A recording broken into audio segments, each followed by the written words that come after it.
I wish to see Inspector Lestrade at once. Your name, sir? Dr. John Watson. He's expecting you, sir. In a way, I believe he is. Well, I'll tell him you're here, sir.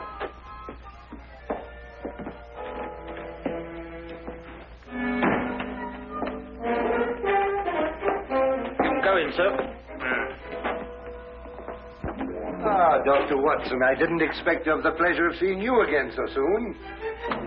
Will you kindly read that? What is it? Read it. Oh. Yes, sir. Oh. I think it's disgraceful, sir. Absolutely disgraceful. What? Yes, and I'm glad you're here so that I can tell it to you personally. Why, you and I both know that it was Sherlock Holmes who solved the Cunningham case. If it wasn't for his brilliance and his persistency, the facts would never have been brought to light. And I think it's scandalous, sir, that the newspapers should have given me all the credit and said so very little about his magnificent achievement. What do you think, Doctor? I absolutely agree with you. I'm glad you're on my side, Doctor. Why, of course, I'm so glad you take it that way. What does Holmes think?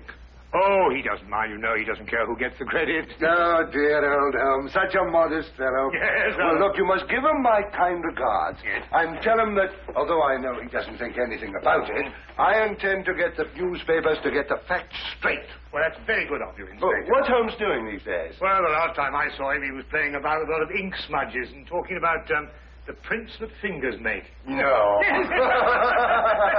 Good old Holmes. Always experimenting. Inspector Lestrade, sir. Yes, what is it? There's been a murder reported at the home of Lord Beryl. What, Lord Beryl of the Foreign Office? That's him, sir. I'll be right with you. Excuse me, Doctor. Yes, of course. Lord Beryl. This is going to be a tricky situation to handle. What with the Foreign Office and who knows what else. Yes. Can I be of any assistance? I don't think so, Doctor. Oh, perhaps as a medical man. Mind you, I don't know what to expect, but I think you could be of invaluable assistance. Say no more. Here's the address, sir. Your carriage is waiting outside. Oh, thank you very much. Perhaps you'd care to acquaint Sherlock Holmes and what has happened. Well, I don't know. I don't know myself what's happened. As you said, the people involved make this case rather delicate. Perhaps a little suggestion now and then might help facilitate matters. One never knows. Yes, you're so right. Take a message to Mr. Sherlock Holmes of 221 Baker Street. 221B. Yes, of course, 221B Baker Street. Tell him what has happened and drive him to Lord Beryl's residence. Yes, sir. And tell him Dr. John Watson is already there. The flat's the first floor up. Yes, sir. Very good, sir.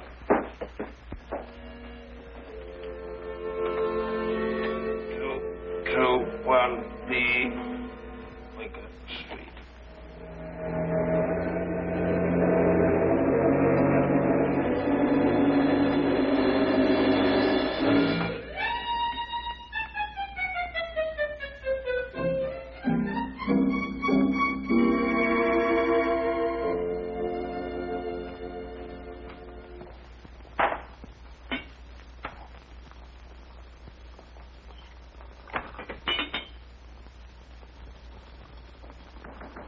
Come in.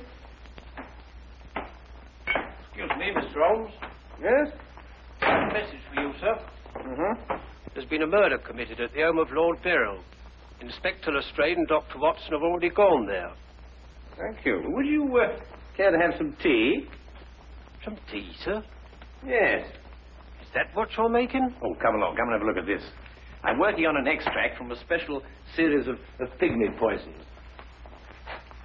Oh, very interesting, sir. Tea? Well, yes, I don't mind if I do. You take milk? Yes, sir, please, sir, if I may. Splendid. Sugar? Thank you, sir. Where did I put that sugar? Ah, that's it. It's very clear. Help yourself. Thank you, sir. So.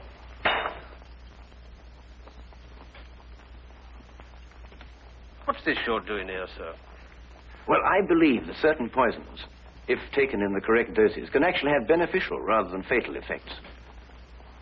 Now, that's very interesting, sir. Yes, it is, isn't it? What's all this over here, sir? Oh, that? Oh, those are some tropical leaves. They were sent to me by a friend of mine who hunts in that part of the country. The essence, you see, passes through this tube down here across the table and is condensed in that retort there. And what's that stuff in the bottom there? That's lime. That acts as a catalytic agent to combine the essence of the leaves with a dark, tar-like substance, which you can see at the bottom.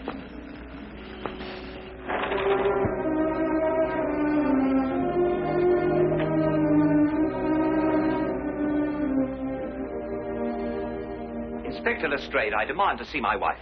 You've kept me waiting half an hour, and now I should like an explanation. Of course, you're entitled to one, sir. You know that Karl Oberstein was murdered in your study. I was informed of that, and it is a tragedy, of course. But I still don't see that is... Lord Beryl, your wife has confessed to shooting him. What? That's why I couldn't allow you to see her. We were taking her statement. What does she say? Apart from the actual confession of murder, she refuses to say anything. You may go in now if you wish, Lord Beryl.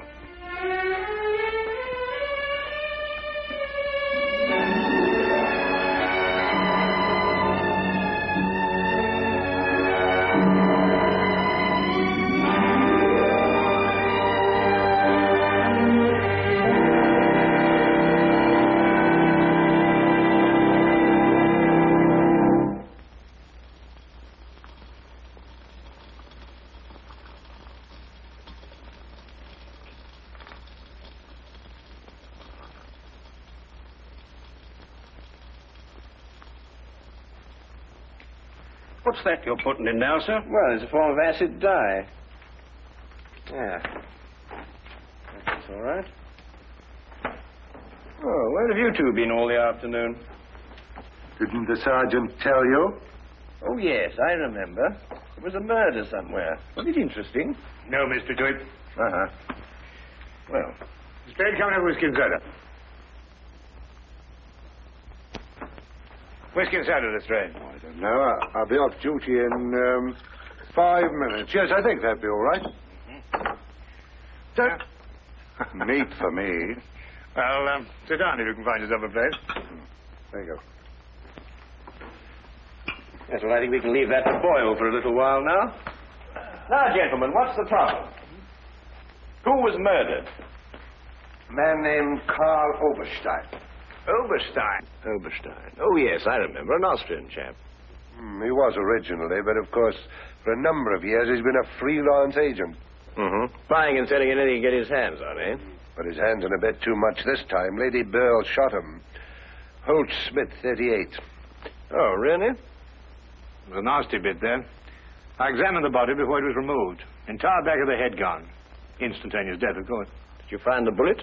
No, the police surgeon will do that. It hadn't come out. Yes, and that shot in the back of the head removes any possible chance Lady Beryl may have had of claiming self-defense. You're off duty now, aren't you, Wilkins? Yes, sir. You may go home. Thank you, sir. It's been a pleasure working for you this afternoon, Mr. Holmes. I'd like to know how it all turns out. I'll let you know. Thank you, sir. Good afternoon, sir. I feel sorry for Lord Beryl. There'll be quite a scandal when this appears in the papers. Yes, it certainly will be. I wonder why Lady Beryl lied to you. What nationality was Lady Beryl originally? Well, she was born in Austria, although she was brought up in America. She's been here in England for the past 5 years, since her marriage, you know. It's a shame a woman like her has to remain in prison. Still, she might decide to tell you...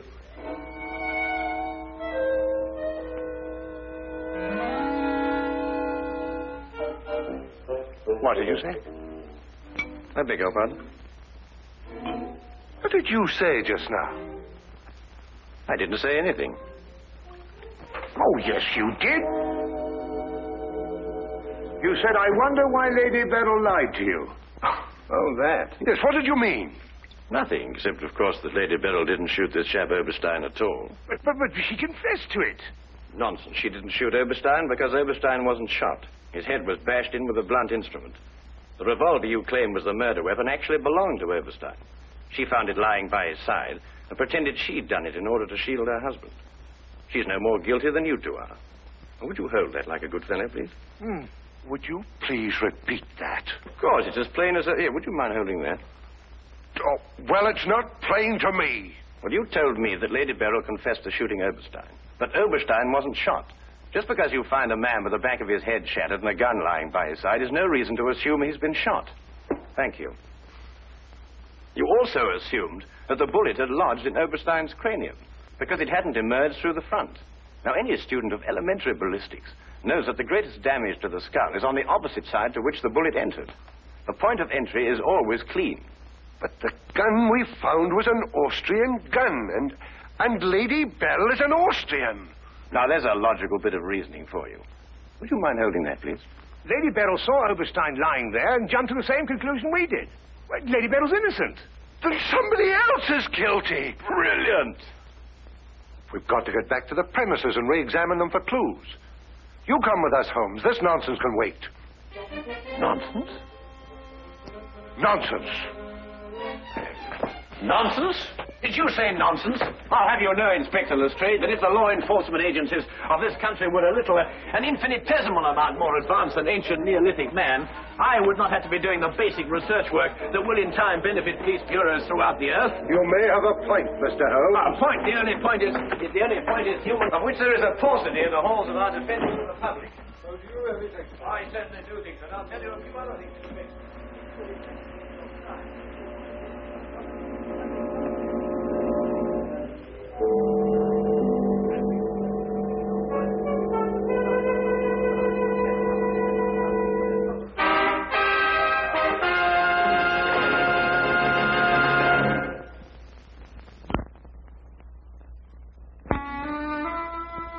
And now we return to the case of Lady Beryl. Yes, it's to be dependent 90% on a good memory. Details, Lestrade, those are the things.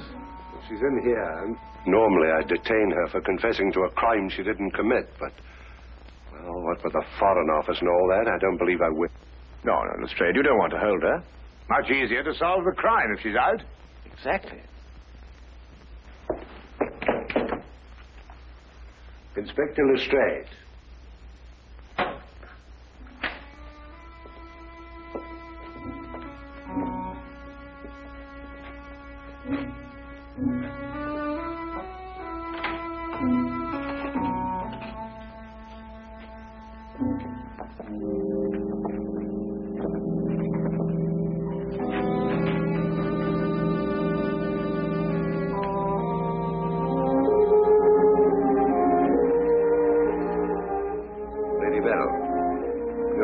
We're releasing you. So I understand. Do you know why? No. We've been able to prove that you didn't commit this murder you confessed to. I see. We would, however, like an explanation as to why you confessed to this crime.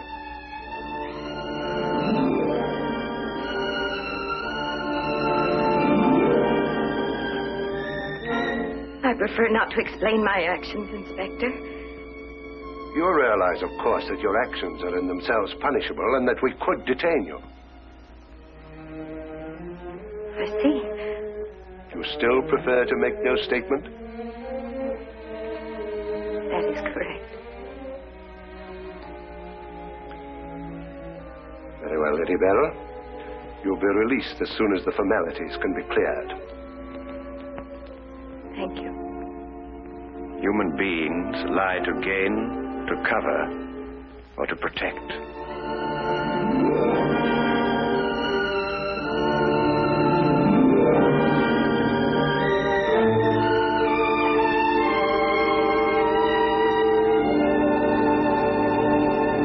I don't know how to thank you, Mr. Holmes. Please consider me forever in your debt. Not at all. You're in the Foreign Office, aren't you, Lord Beryl? I am. Had you ever met Herr Oberstein before? I had. Exactly when? Last week. For the first time? And the last time. I see. I believe it was his habit to offer large sums of money to men in key positions for the information they may have had in their possession. I believe that was his habit, Mr. Holmes. Thank you. Oh, Lord Beryl, while your wife is on her way here, I wonder if I might look at the premises of the crime. Well, of course, of course. It happened in the study. With your permission. My house is yours, sir. Thank you.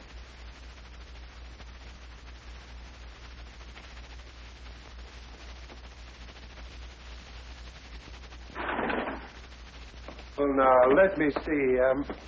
Karl Oberstein was lying about there. Of course, it's been removed. Yes, of course. I see you cleaned everything up with your usual remarkable efficiency, Lestrade. Now, look here, Holmes. I didn't know there was going to be any mystery about this affair. Oberstein's head was here, Holmes, and his feet were there. Thank you, Watson.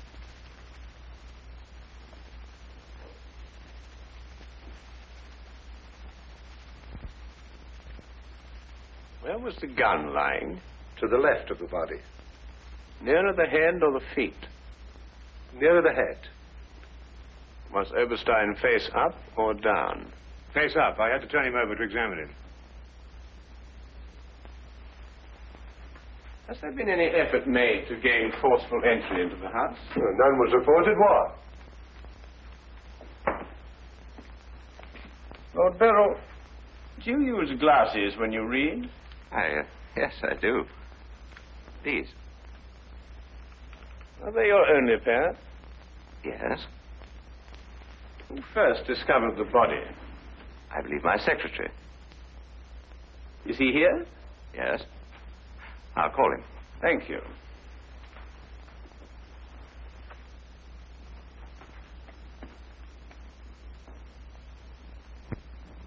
Lestrade, where was Lord Beryl at the time you estimated the crime was committed? He'd been at a meeting with high government officials all day. Oh, good. Why did you ask about the glasses, Holmes? It's because Lord Beryl wears glasses when he reads that Lady Beryl confessed to a crime she didn't commit. What? This is my secretary, Mr. Ross. You've met Inspector Lestrade and Dr. Watson. This gentleman is Mr. Sherlock Holmes. How do you do? I understand it's through your efforts that Lady Beryl was returning home. Partially through my efforts. I wonder if I could impose upon you, Mr. Ross. Of course, sir.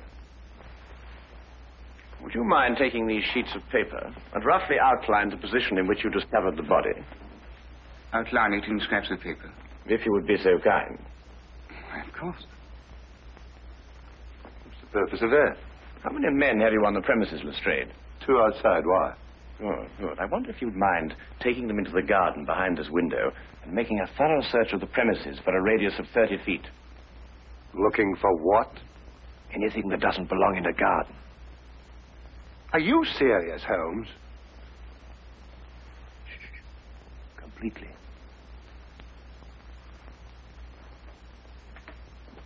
Let's got him out of our way.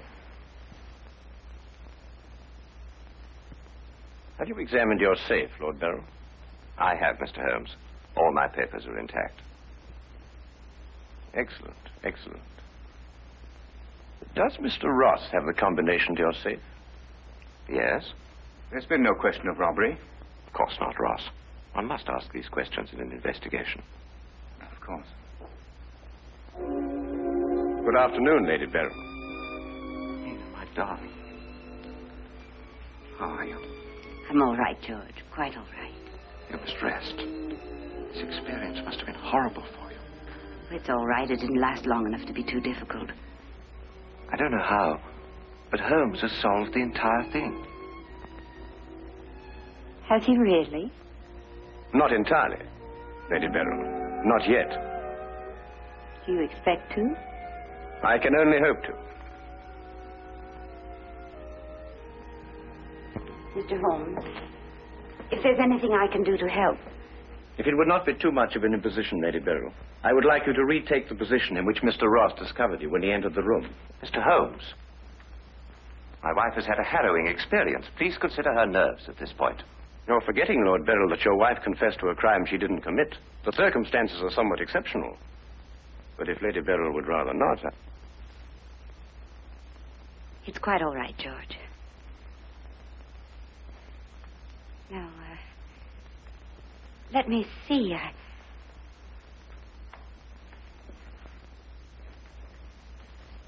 I was standing here. Exactly there? I believe so. Mr. Ross, are you quite certain that that is the position in which Lady Beryl was standing? Well, if you'll pardon my saying so, Lady Beryl, just for the sake of accuracy, you understand, I believe you were standing just a bit further to your left. A little to your left, Lady Beryl. Like that? Yes, I'd say right there. Good. Now, Lady Beryl had a revolver in her hand. Mr. Holmes. That is correct. In which hand? My right hand. Mr. Ross? That's right. Lady Beryl's right hand.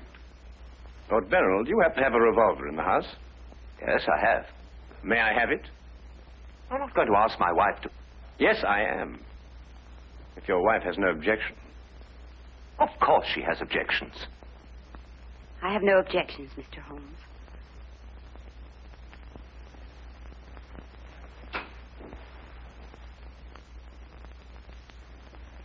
Ah, excellent. A .38 caliber. Do you notice, Watson, that it's patterned very closely after the Schmidt-Holtz, the revolver in question? Lady Beryl, is that the way you held it? I believe so. Mr. Ross? Yes, it was like that. Mr. Ross, I'd like you to think very hard. A great deal depends on what you're going to say now. As far as you can remember, that was the position of Herr Oberstein's body? Yes. And where in relation to Herr Oberstein's body and Lady Beryl were the broken eyeglasses? Over there. There? Yes.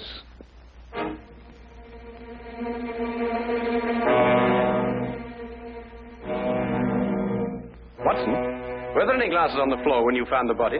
Absolutely not. You're positive? Positive. That's right. I didn't know what I was saying. There were no glasses on the floor at all. There weren't any glasses on the floor when you found Lady Beryl bending over the body. But there were when you sent Herr Oberstein crashing to the ground.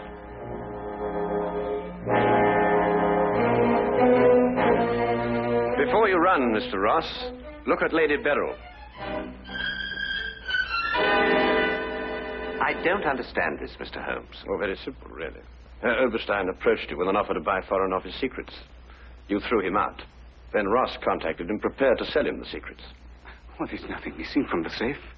Of course not. If you sold anything, you'd have been found out. Herr Oberstein came here expecting to buy. You opened the safe, showed him the papers he wanted. He put his glasses on to examine them. And then when he paid you, you smashed his skull in. He fell, breaking his glasses. His revolver dropped from his pocket. Then you replaced the papers, pocketed the money, and left. It's a lie. Why, you filthy... The unfortunate point occurred when Lady Beryl discovered the body. You read the evidence incorrectly. I thought the gun was my husband's. Similar, but not the same. And the glasses.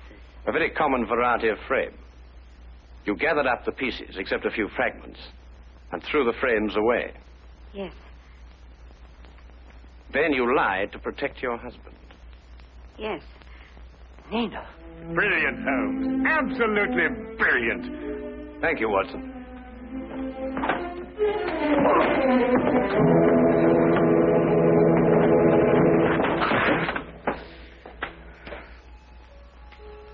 My humble and very grateful thanks, Mr. Holmes.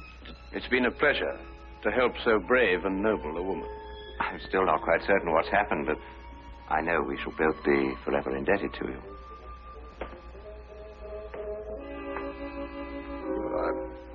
Searched the whole garden, Holmes. Couldn't find anything but this old pair of glasses. They're broken at that.